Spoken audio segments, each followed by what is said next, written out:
Assalamualaikum warahmatullahi wabarakatuh. Alhamdulillah wa syukrulillah wa salatullahi wa salamuhu ala rasulillah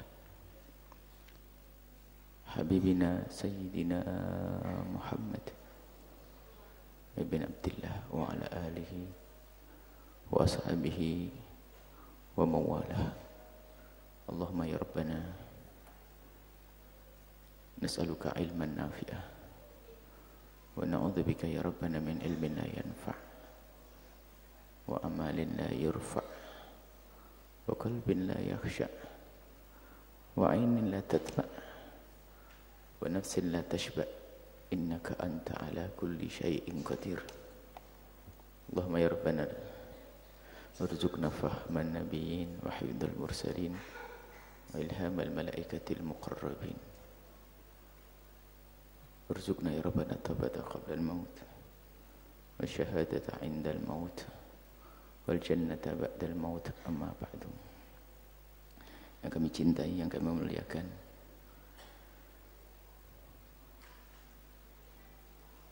para orang tua kami, saudara-saudari, para pemirsa, para pendengar dimanapun Anda berada, alhamdulillah pagi ini kita bisa berkumpul kembali di sini. Semoga ini perkumpulan yang diridhoi oleh Allah. Semoga ini perkumpulan menjadi saksi kelak di saat kita menghadap kepada Allah bahwa kita pernah berkumpul di dalam kebaikan. Untuk teknisi, soundnya dibenahi. Tidak paham isyarat harus pakai kalimat. Soundnya dibenahi.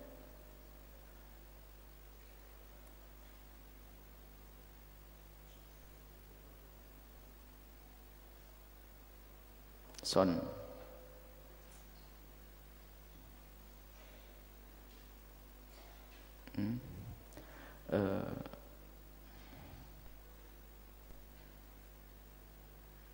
Untuk semua tim agar kita maksimal di dalam melayani para tamu.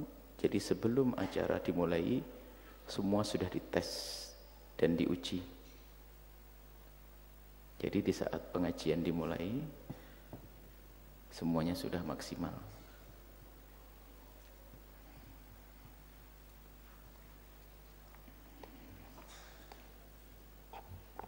Kita lanjutkan. Mana timnya? Kita lanjutkan. Kita sudah sampai kepada surat Al-Maidah. Sampai kepada ayat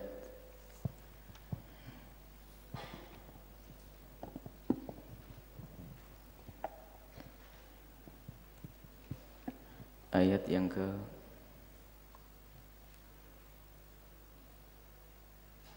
93. A'udzubillahi minasyaitonirrajim. Bismillahirrahmanirrahim. Laisa 'alal ladzina amanu wa 'amilus solihati junahun fima ta'imu idza mattaqaw wa amanu wa 'amilus solihati thumma taqaw wa amanu thumma taqaw wa ahsanu wallahu yuhibbul muhsinin. Ya ayyuhalladzina amanu la yabluwannakumullahu bisyai'im minas saidi tanaluhu aydikum wa rimahukum liya'lamallahu man yakhafuhu bil ghaib faman i'tada ba'da dzalika falahu 'adzabun alim.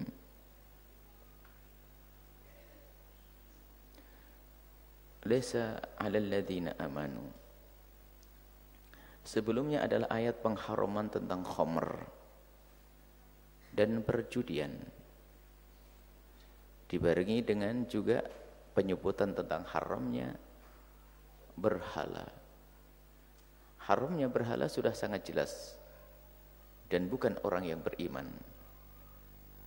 Akan tapi Allah Subhanahu wa taala mengajak berbicara dengan orang-orang yang beriman agar menjauhi yang namanya minuman keras dan perjudian.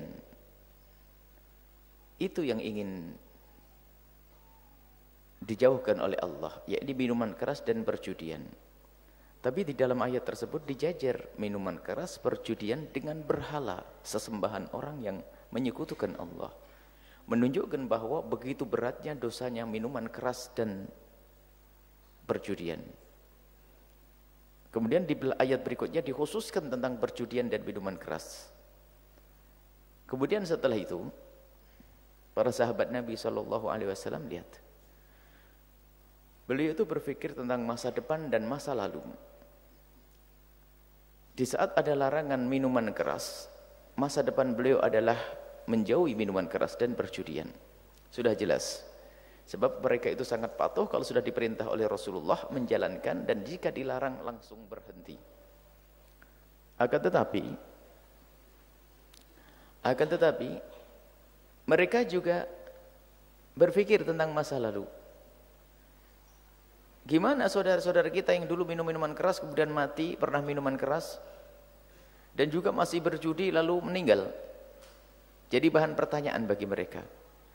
Begitu peka mereka tentang murka Allah. Khawatir kalau murka Allah juga menimpa kepada mereka para sahabat Nabi yang telah mendahului mereka yang masih hidup.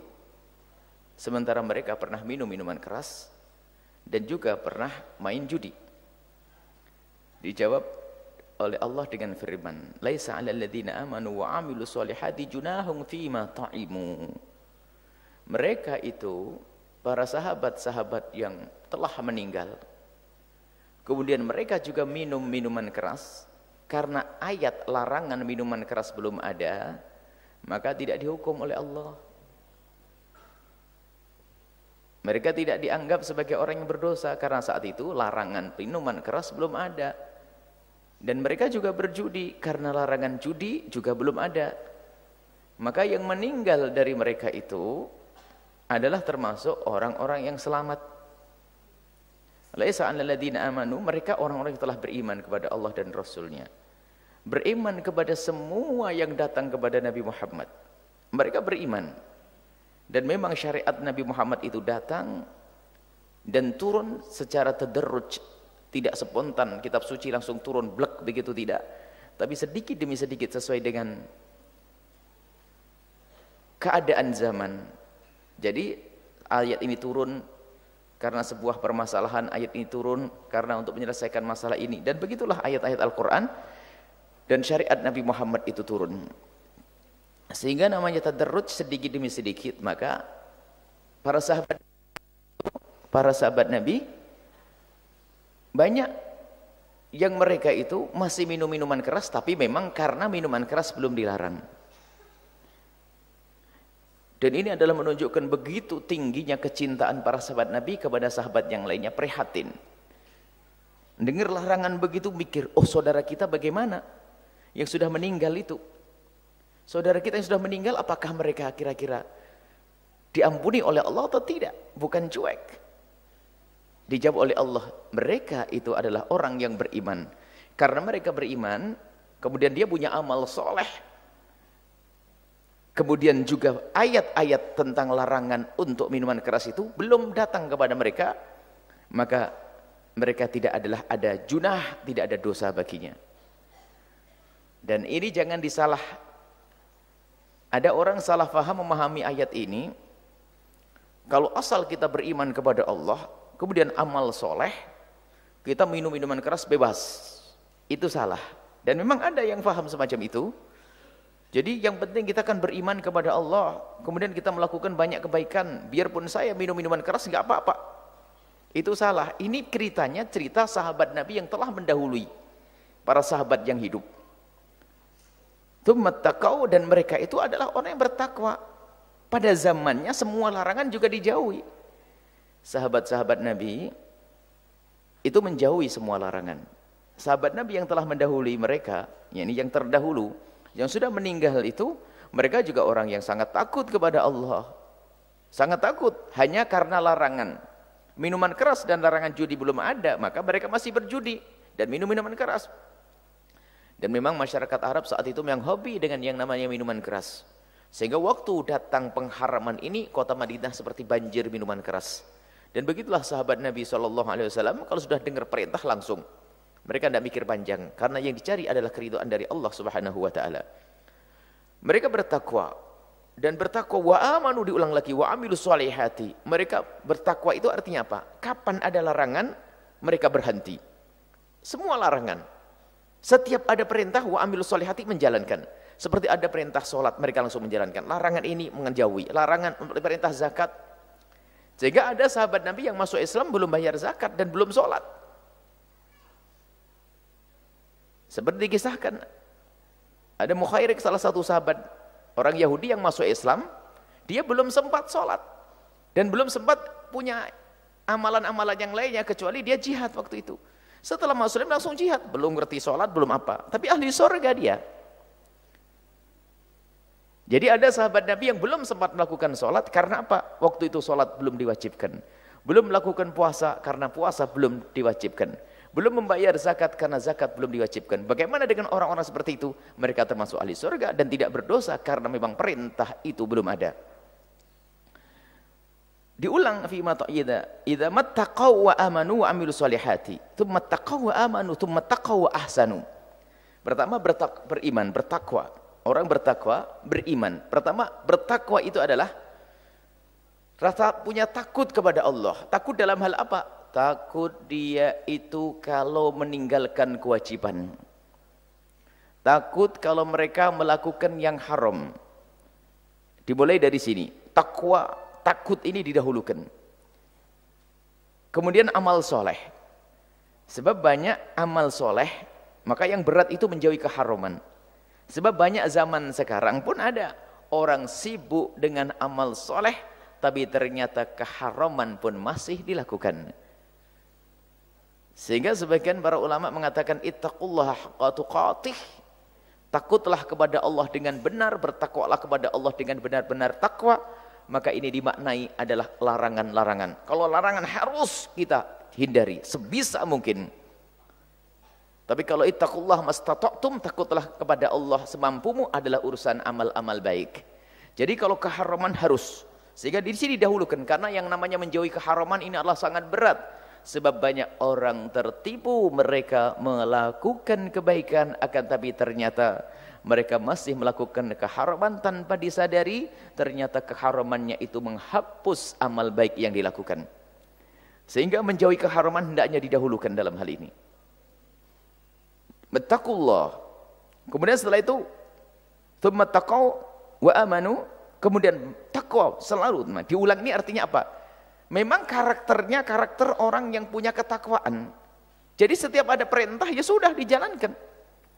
Setiap ada larangan berhenti. Dan hendaknya itulah sifat kita. Hari ini mungkin pelajaran kita masih bab 1.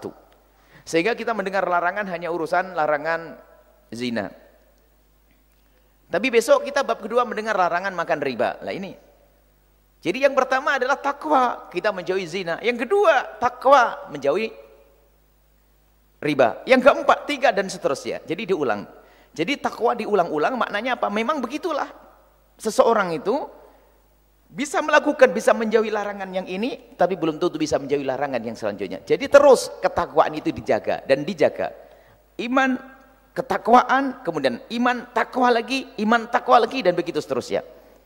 Bukan bertakwa hari ini, saya takut kepada Allah hari ini, besok hilang. Enggak. Jadi terus, tsummattaqau wa ahsanu, lah ini.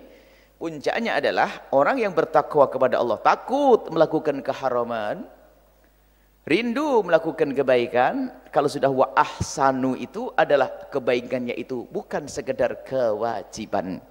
Jadi begini, kalau namanya ihsan, orang sudah membayar zakat, itu namanya takwa. Bertakwa, takut kalau tidak bayar zakat masuk neraka. Kemudian, dan itu juga amal soleh. Tapi kalau sudah ahsanu ada tambahannya, plus. Kalau sudah ahsanu tambah, bukan sekedar zakat yang dibayar, tapi infak pun jalan.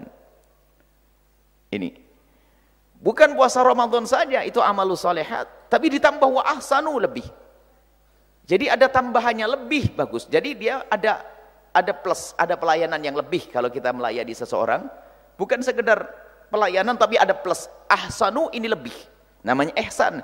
Jadi ihsan ada dua makna. Yang pertama adalah ihsan yang disebutkan dalam hadis Jibril, anta'budallaha ka'annaka tarahu fa illam takun tarahu fa innahu yarak. Kita mengabdi kepada Allah dengan menyadari bahwasanya Allah selalu melihat kita. Yang kedua adalah ini yang dimaksud. Jadi hendaknya kita masuk wilayah ihsan. Jadi kalau berbuat itu adalah jangan hanya sekedar kita menjalankan kewajiban, sempurnakan dengan sunnah-sunnahnya. Kalau kita ingin memberikan hadiah kepada seseorang, kalau perlu hadiah plus hadiah yang terbaik, ihsan. Kalau kita ingin menolong seseorang, jangan tanggung, tolonglah yang lebih sempurna lagi. Itu adalah makna ihsan. Dan itulah yang dilakukan para sahabat Nabi SAW. Kalau mereka melakukan kebaikan, selalu ditambah, ingin sempurna, maksimal di dalam melakukan kebaikan. Itulah maqam ihsan di dalam amal. Wallahu yuhibbul muhsinin. Allah senang dengan orang-orang yang sering berbuat baik, orang yang suka berbuat baik, orang yang suka menyempurnakan kebaikan yang sudah dilakukan. Maksudnya yuhibbu, Allah akan membalas dengan pahala. Ya ayyuhal ini, kita terapkan ayat ini dalam diri kita sendiri. Kita perlu melihat kejadian-kejadian di masyarakat. Ada orang yang belum mengerti hukum, orang awam, orang yang belum pernah belajar. Kita pun harus lemah lembut kepada mereka. Jadi hukum itu berbeda-beda.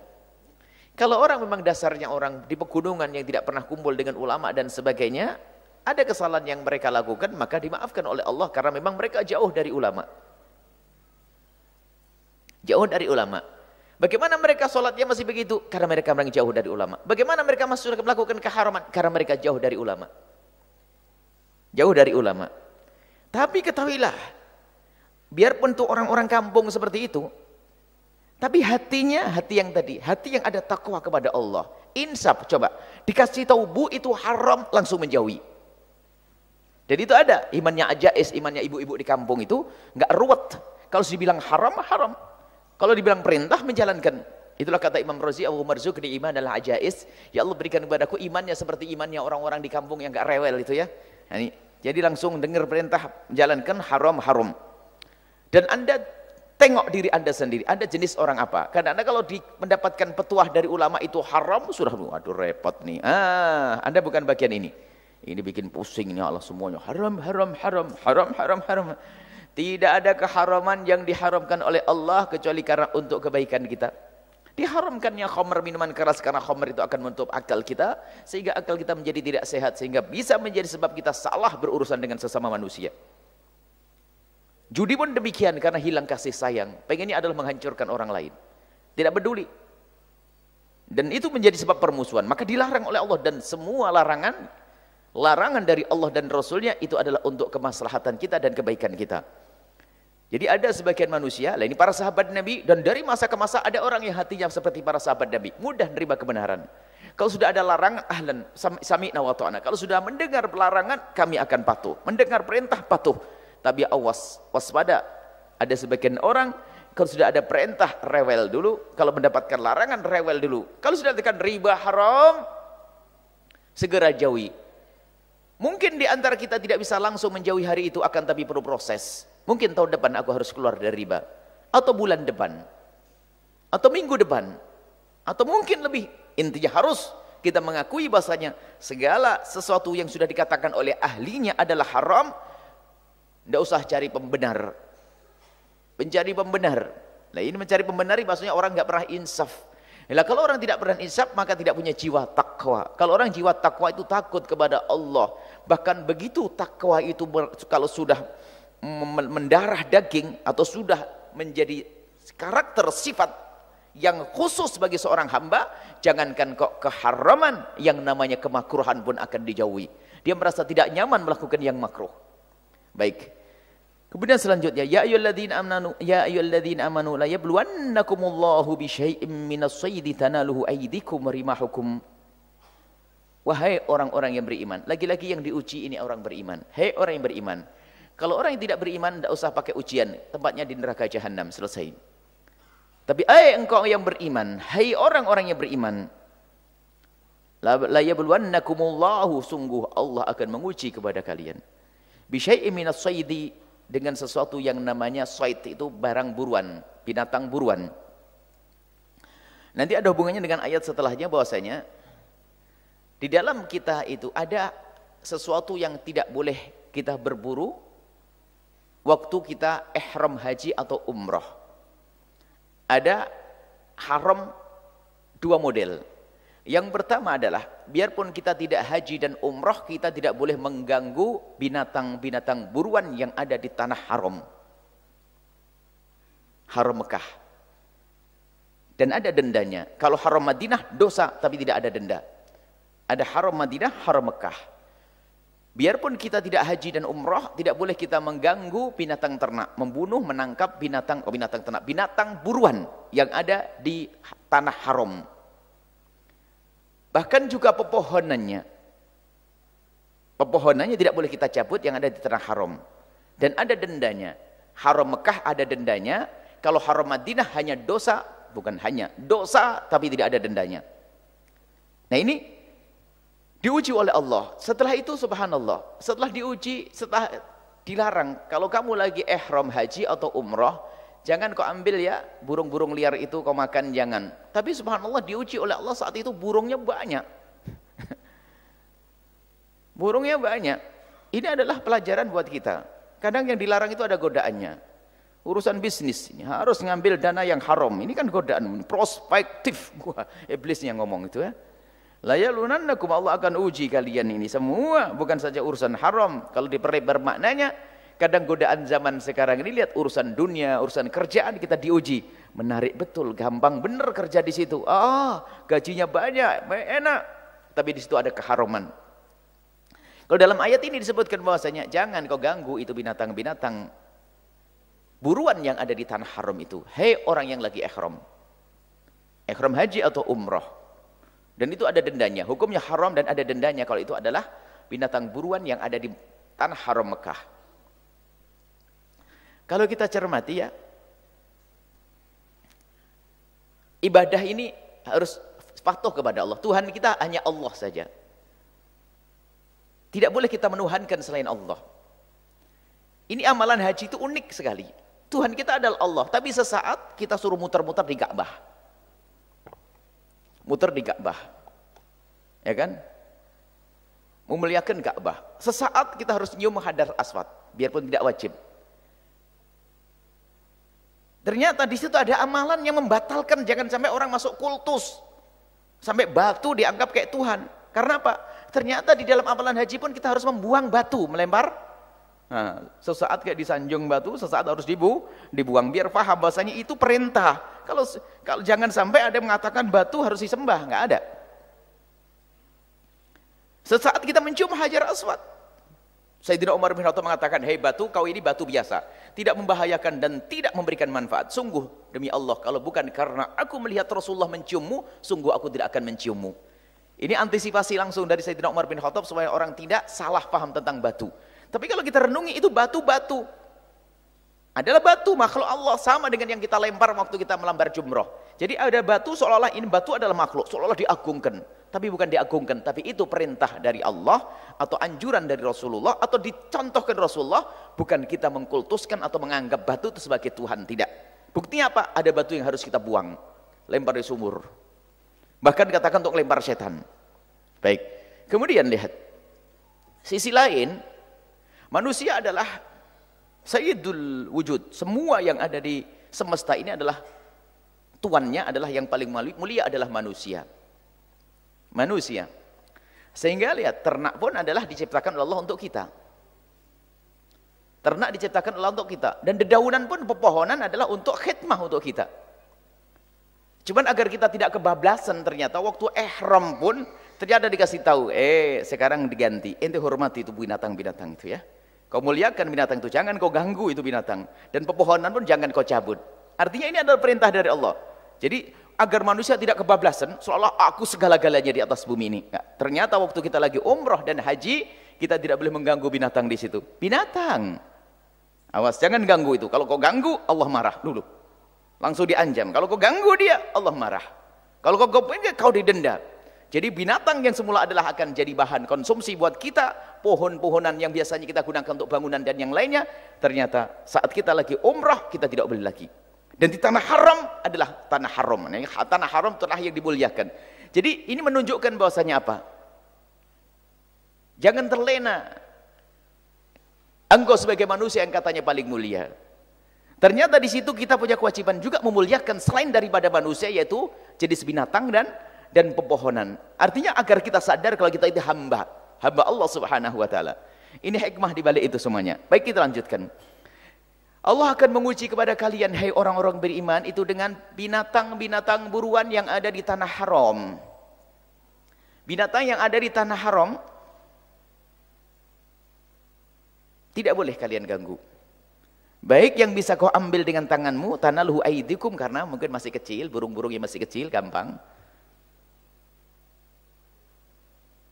Warimah hukum, atau yang gede, harus kamu panah dan tombak, itu harus kamu patuhi. Kenapa? Allah menguji liya'lama, untuk mengetahui, dan Allah maha tahu. Lamnya bukan lal, agar Allah tahu. Allah tahu. Namanya ujian, menguji, dan Allah tahu hasilnya. Allah tahu hasilnya. Akan tapi justru ujian ini untuk hujah bagi Allah untuk kita. Artinya gini, kesalahan seseorang itu kadang-kadang nggak gampang disadari kecuali setelah diuji. Misalnya, ada seorang bapak punya anak bandel. Nggak mau belajar. Baik. Dan sang bapak ini tahu, kalau dia ujian pasti nggak lulus. Baik. Kalau ujian pasti tidak lulus. Cuman bagaimana seorang bapak ini, bapak yang ngerti dan bijak dalam mendidik, kira-kira anaknya suruh ujian atau tidak? Ya suruh ujian aja.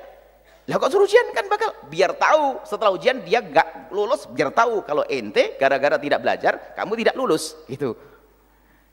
Bukan malah, oh jangan ujian karena kamu tidak belajar, oh enggak, karena dia malas belajar harus ujian, biar tahu kalau kamu gara-gara kamu nggak belajar makanya nggak lulus. Padahal tahu hasilnya sang bapak ini. Makanya tahu ini ada yang melanggar, maka biar tahu gara-gara pelanggar lu akan dihukum. Allah tahu bahwasanya ini hamba yang melanggar ada. Sama seperti seorang tua ngerti anaknya bandel, nggak pernah belajar, nggak bisa apa-apa, disuruh belajar repot dan sebagainya. Mau ujian, gimana ujian? Ujian nak. Abah ada nggak bisa apa? Ujian. Tatanya dapat endok, dapat telur. 0 nilainya. Kapok kamu, nggak ngerti kan? Itu gara-gara apa? Ini. Makanya itu adalah untuk menghukum lebih parah lagi. Makanya kan gitu. Sama, ujian itu adalah untuk seperti itu. Ujian bukan saja untuk yang pinter, yang bandel pun biar tahu kalau karena kebandelanmu kamu tidak lulus. Adapun yang pinter ya beres, yang patuh malah lancar ujian dari Allah, yang patuh mengangkat derajatnya. Makanya ini la yabluwannakum, Allah akan menguji kalian ini dengan binatang-binatang buruan ini. Maka yang ahli iman sam'an wa ta'atan. Sami'na wa ata'na. Kami patuh, angkat tinggi. Tapi yang memang jiwanya bandel ketahuan. Memang diam-diam juga suka bandel dia, suka ngelanggar. Karena biasa ngelanggar ya biar tahu lah ini kan, kamu suka ngelanggar. Akhirnya Pak, di dunia sudah dihukum, kena denda. Nanti di akhirat juga bakal dihukum lagi kalau memang terus seperti itu. Pendidikan biar benar. Kan begitu, setelah anaknya ketahuan tadi nggak lulus, gimana anak? Kamu besok udah mau belajar lagi? Nanti dipajang, nanti kasih spanduk. Anak yang kelas ini paling belakang, paling nggak bisa, nggak lulus, anaknya ustadz. Ya gitu kan ya. Biar tahu ini taknib apa taubih apa kayak apa hukuman moral itu kan, hukuman yang sifatnya adalah perasaan lah kan, baru tahu. Kalau tidak diujikan tenang saja, aman-aman saja. Nah, ini. Maka setelah Allah berikan ujian akan tampak. Memang orang yang wataknya suka melanggar ya melanggar. Cuman kalau tidak pakai begini tidak ketahuan. Tidak ketahuan kalau dia suka bandel. Maka la yabluwannakumullahu bisyai'in minas shaidi tanaluhu aydikum waribahum liya'lamallahu may yakhafuhu bil ghaib. Siapa yang takut kepada yang gaib? Maksudnya adalah hukuman di akhirat. Maka ini ujian. Jadi di antara mereka tidak diketahui siapa yang takut kepada yang gaib, hukuman Allah. Nanti tidak ketahuan, kita diuji. Awas, jangan ngambil, jangan kau tangkap burung-burung itu, jangan kau tangkap binatang-binatang itu. Baik, setelah itu ada yang nangkep, nah, berarti dia tidak takut kepada yang gaib. Harus setelah dihukum baru ampun sadar besok menjadi baik. Itulah ujian. Ujian itu adalah akan selalu bermanfaat bagi yang alim, yang pinter, dan bermanfaat bagi yang tidak pinter. Yang pinter akan naik derajat, yang tidak pinter akan semakin belajar. Kan begitu kaidahnya ujian. Apakah ujian itu tujuannya adalah untuk menjerumuskan anak? Enggak ada. Ujian di sekolah kita kan begitu. Untuk apa ujian, ayo? Tes. Ujian untuk merendahkan seorang anak? Enggak. Ujian adalah bagi yang pinter naik kelas, bagi yang pinter tidak pinter biar sadar kalau kamu tuh males, kalau kamu banyak salah. Lah itu ujian dari Allah juga demikian. Tapi yang repot diuji tetap nggak sadar-sadar, tetap bandel. Ada juga dalam syariat Nabi Muhammad juga begitu. Dikasih hukuman saja masih tidak mau berubah, yaitu jatah. Di pondok ada begitu enggak? Sudah tidak lulus masih saja tidak mau belajar ya. Baik. Faman i'tada ba'da dzalika falahu 'adzabun alim. Kalau ada orang yang terus-menerus berbuat zalim, maksudnya melampaui batas, enggak mau patuh, ingat Allah Maha Kuasa, wa falahu 'adzabun alim, maka Allah punya siksa yang sangat pedih, diancam. Jangan kau langgar. Maka nanti semoga insyaallah semuanya bisa umroh dan haji. Jadi ada di tanah namanya tanah haram nanti. Tanah haram nanti hati-hati, tidak boleh Anda cabut-cabut. Biarpun Anda sudah selesai, sudah halal, itu kalau sudah di tanah haram itu kehormatan tanah haram. Dan tanah haram ini jadi ada namanya haram ashhurul hurum, ada tanah haram. Ada bulan haram, ada tanah haram. Haram itu yang perlu dimuliakan, dihormati. Itu adalah kasih sayang Allah. Jadi kalau sudah di tanah haram ini, orang masuk ke tempat itu aman. Harus dijaga. Maka nggak akan ada boleh orang membuat keonaran di situ. Tidak ada peperangan. Jadi kalau sudah masuk tanah haram nggak boleh perang di situ. Kalau masuk bulan haram pun tidak boleh perang. Sebab ada ini hikmah Allah membuat namanya tanah haram. Jadi kalau orang lagi bermusuhan, mereka masuk ke tanah haram tidak jadi musuhan lagi. Karena ngerti ini tempat yang sangat dimuliakan. Atau di saat mereka masuki bulan haram, mereka secara otomatis mereka menurunkan senjatanya, tidak lagi berperang. Ini kasih sayang Allah, sebab ada seorang itu begini, ada kelompok yang bermusuhan. Sebetulnya dua-duanya rindu untuk berdamai. Rindu untuk berdamai. Cuma tidak ada gengsi. Sorry dong kalau kita harus mengalah. Tapi sebenarnya saya tidak senang peperangan. Kayak gitu. Tapi kalau masih dalam kondisi boleh berperang, ini akan terjadi peperangan. Padahal sisi lain mereka juga ingin damai. Setelah masuk bulan haram, tidak mau berperang. Akhirnya Pak, melupakan peperangan selama 1 bulan, 2 bulan, 3 bulan. Ada bulan haram kan 3 bulan berurutan, 1 bulan yang sendirian. Setelah itu akan bergabung bisnis dan sebagainya, hilang, nggak jadi peperangan. Jadi ada saat-saat yang dimuliakan, hari bulan-bulan yang dimuliakan namanya bulan haram, dan anak tanah yang dimuliakan namanya tanah haram. Maka di tanah itu orang tidak boleh melakukan peperangan, dan di bulan haram orang tidak boleh berperang di situ. Ada tanah yang aman, terjaga. Jadi ada haram, mulai dari Ka'bah, kemudian Masjidil Haram, kemudian ada tanah haram. Ada tanah haram, jadi kalau bagi orang yang umrah ngerti mana tanah halal, mana tanah haram. Ada adlal khil, halal yang paling dia bisa Tan'im dan sebagainya. Ada tanah haram. Di dalamnya adalah tanah haram, maka kita tidak boleh mencabut pohon-pohonannya, kecuali pohonan yang ditanam untuk makanan sayur-bayur, tidak apa-apa nanti. Ini diantara, insya Allah itu di dalam bab haji. Baik, pelajaran yang bisa kita ambil di sini adalah bahwa segala sesuatu yang dilarang oleh Allah ini ternyata ujian buat kita. Sudahlah, jangan bantah. Kalau ternyata kita susah untuk meninggalkan keharaman, minta tolonglah kepada Allah. Yang penting jangan kita itu jadi jangan orang yang suka membangkang. Repot. Riba-riba apa tuh? Apa lagi? Haram-haram apa? Jangan begitu. Akan tapi ingat, itu ujian. Sebab ada seorang itu, kita menemukan orang patuh itu unik. Kalau sudah orang patuh itu namanya hijrah nanti setelah itu, lihat. Dia dari pekerjaan satu-satunya yang ada urusan dengan yang haram. Karena dia takut kepada Allah, ditinggalkan itu keharaman. Pekerjaan urusannya dengan riba, ditinggalkan karena urusannya takut kepada Allah. Bisnisnya masih ada banyak urusan dengan riba, ditinggalkan karena urusan kepada Allah. Dan ini adalah ujian. Diuji, kamu dengar ini haram, kamu bisa tidak ninggalkan. Aduh berat, berarti lemah imanmu, ketakwaanmu lemah. Tapi yang bergegas menyambut, banyak contohnya. Dan kita menemukan hamba-hamba yang unik betul. Ternyata dia rela meninggalkan pekerjaannya demi mencari yang halal dari Allah Subhanahu wa taala. Ini ujian. Jadi larangan-larangan yang ada saat ini semua adalah ujian, dan tengok hatimu, dirimu sendiri. Bagaimana urusanmu dengan larangan Allah? Paling tidak Kalau memang kita belum bisa meninggalkan keharaman saat itu karena perlu proses, tapi harus ada niat kita untuk meninggalkan keharaman tersebut. Dan kita harus meyakini keharaman itu ada adzabun alim tadi. Ada siksa yang pedih dari Allah Subhanahu wa taala. Akan tapi yang menjadi masalah adalah di saat orang itu sombong melakukan keharaman, masih berhujah, ya, berhujah. Sudah begitu nggak merasa salah, maka salah yang paling salah adalah manusia salah nggak pernah merasa salah. Itu repot dibenahi. Tapi ada namanya insaf, a'la maqamul itisaf, insaf. Tingkat derajat tasawuf, kebersihan hati yang paling tinggi adalah orang yang insaf. Kalau sudah dikatakan haram, menangis dia. Bahkan selalu bertanya tentang halal dan haram. Boleh enggak? Saya pernah cerita di sini ada seorang anak muda mau kerja. Dia punya ijazah selesai, mungkin anaknya ada di sini, saya lupa. Dia mau kerja, tanya saya, "Buya, saya selesai kuliah di apa begitu, saya daftar di 3 perusahaan. Minta ditengok, dilihat Buya, kira-kira pekerjaan itu halal atau haram." Saya lihat pekerjaannya apa, gini-gini. Oh, semuanya produknya halal dan milik saudara kita semuanya, 3-tiganya. Semuanya halal, baik. Setelah daftar, beberapa minggu kemudian dia datang, "Buya, alhamdulillah saya diterima semuanya." Ya sudah, alhamdulillah. Cuman minta dipilihkan sama Buya, mana yang paling halal? Ini kok orang benar-benar pengen masuk surga cepat-cepat ini. Tinggal pilih yang paling gede gajinya atau yang enak, kan gitu ya, mestinya gitu.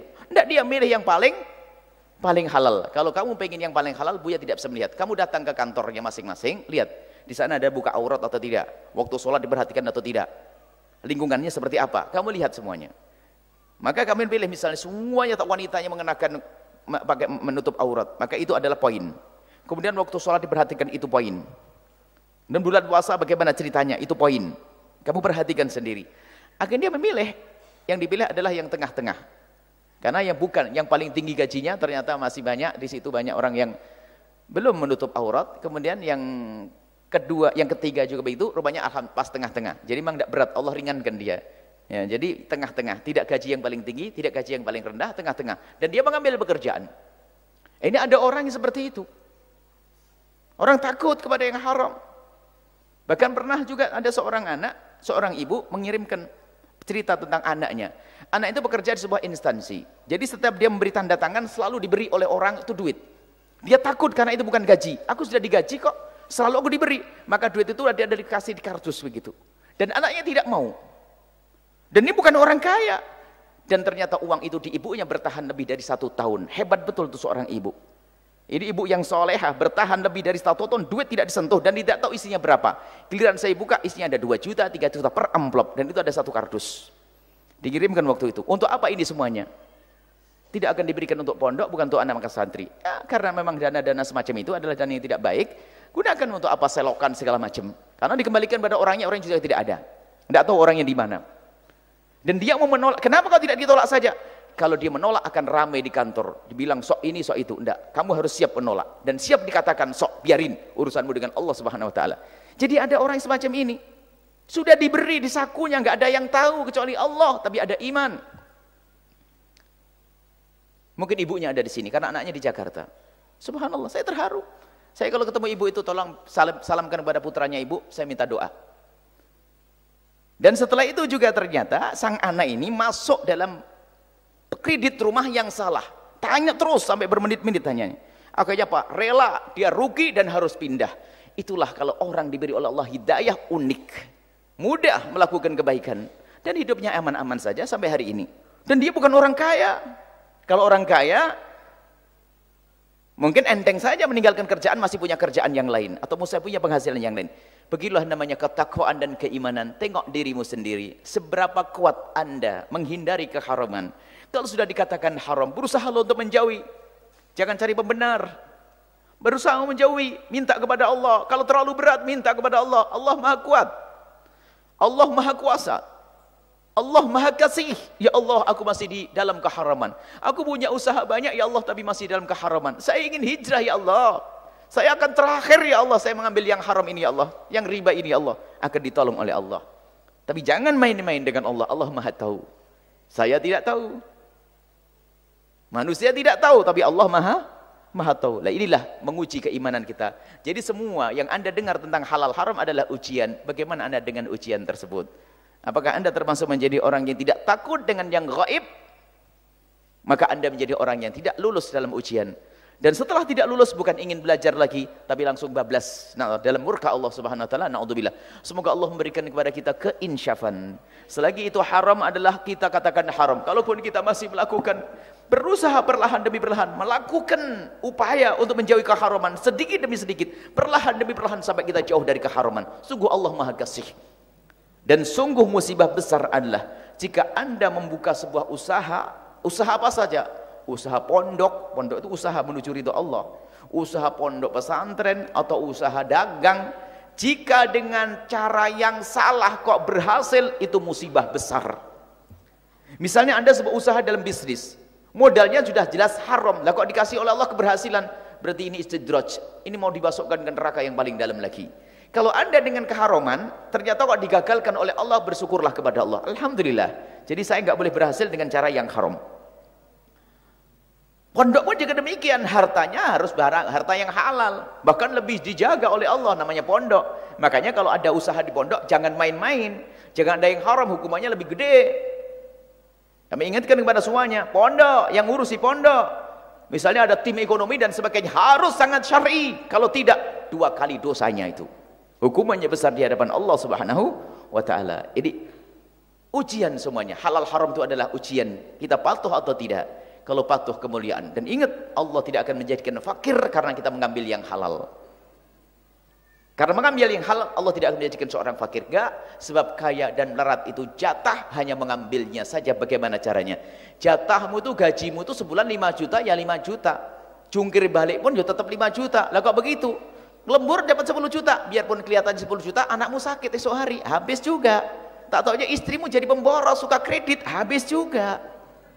Jatahmu memang 5 juta, kamu tambah-tambah juga 5 juta.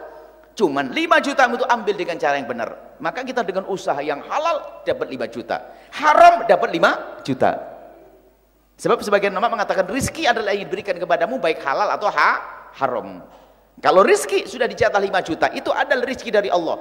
Perlu kita ambil dengan cara yang halal. Maka dalam usaha apapun hendaknya Anda mengutamakan yang halal, jatahmu sudah ada. Kalau Anda ambil dengan cara halal jadi berkah. Cara yang haram juga sama jatahnya, tetap 5 juta. Perusahaan pun juga demikian, kalau jatahmu berhasil, tinggal Anda lewat mana? Lewat yang haram, neraka. Lewat yang halal, surga. Tapi tetap selagi Anda harus berhasil.